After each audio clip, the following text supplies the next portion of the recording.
It is a second line day. Here we are in gate 61, the gate of inner truth, the gate of mystery, and the second line is called natural brilliance. The brilliance here is the readiness to release the individual knowing, the mystery. The second line is projecting out that they know, and due to that, others can ask them what they know, and they can either be inspiring or not.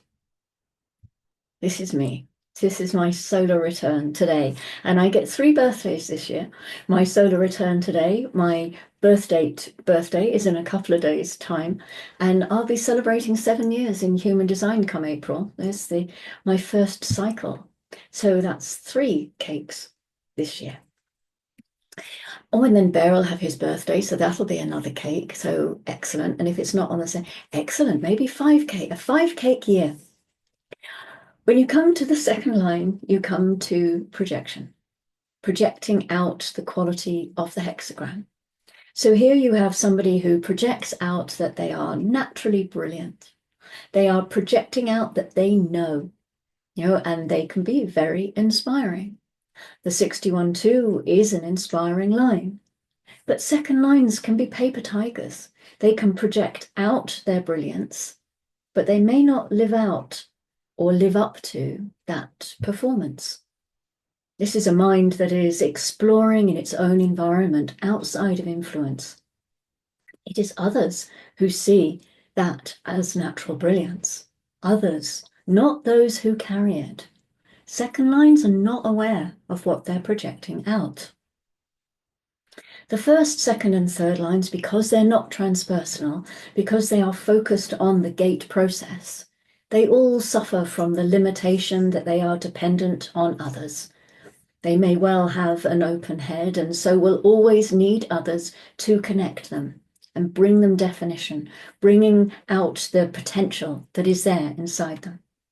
Always look at these things in terms of the nature of the whole design, not just in the isolation of this one gate or line that I'm talking about. In the exaltation, the moon exalted and so gifted by this position, a far-reaching and nourishing influence free of guile and powerfully attractive. A gift for inspiration that is both attractive and beneficial to others. Beneficial to others, not necessarily beneficial to those carrying it, who are hermits and just want to be left alone. This is the profile of the mad human design analyst, brilliant, but locked in their own web and then called out. And in being called out, becoming very uncomfortable, being placed under pressure to be of benefit in their knowing to others. And they may not be ready.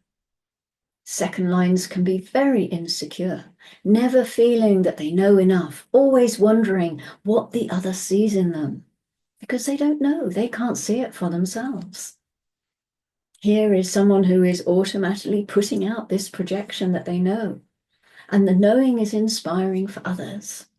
Oh, if what they know is not inspiring for others, it doesn't act as a kind of role model of inspiration for others, then they begin to suffer from the fact that they can't live up to everybody else's expectations about themselves.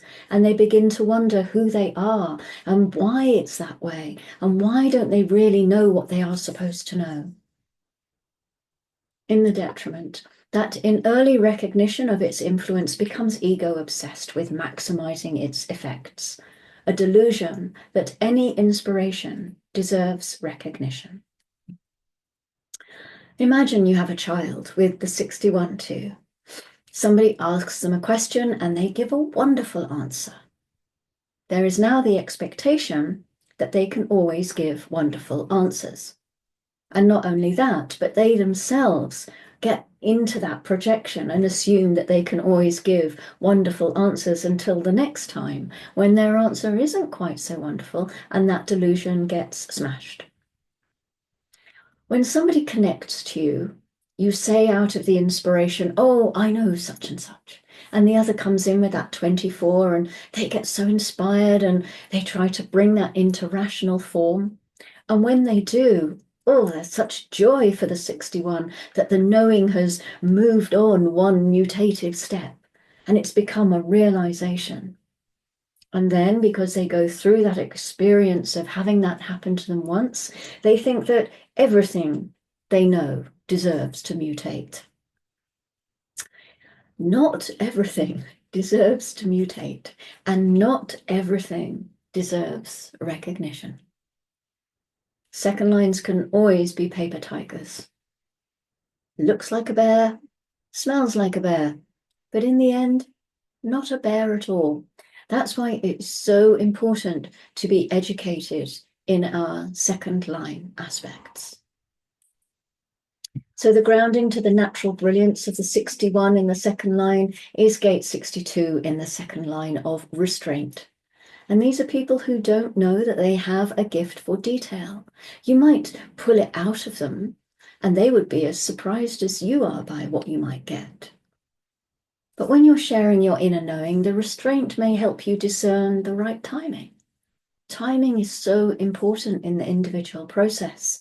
And both of these gates are projector energies. They both need to wait to be recognized and invited before they share or empower with their gifts. Restraint sounds a lot like waiting to me. Mercury moved into gate 58 at 0309 today. This is the root gate of aliveness, the joyous, with a love of challenging authority, simply for the joy of the challenge. This gate brings a zest for life, which manifests as the drive to improve things in the world. This is a collective gate, logic, and the challenge to authority then is something that can be shared. The joy in the challenge is also something that can be shared. The moon is still in gate 45 since 0603 this morning, the tribal gate of the gatherer, the throat gate of the tribal circuit. It moves into gate 12 at 1542, the final throat gate of this lunar cycle. This is the gate of caution, the gate of standstill. It's a throat gate that is happy to wait silently for exactly the right moment to express itself because it's individuality. And it knows that just to say something at the wrong time can lead it to looking or being judged as being very strange. And then we have the moon moving into gate 15 at 0122 tomorrow morning. This is the G center, logical collective gate of extremes, the gate of modesty and the love of humanity. If you have this gate, you're able to adjust and adapt your rhythm to changing circumstances. This is a gate with no fixed rhythm in life, and so it can embrace the whole spectrum of different rhythms and extremes. That's us for the 61 in the second line. Thank you so much for joining me today. And I am off for cake now, so I will see you tomorrow for a third line day. And until then, go eat cake, love yourself wildly, and go generous.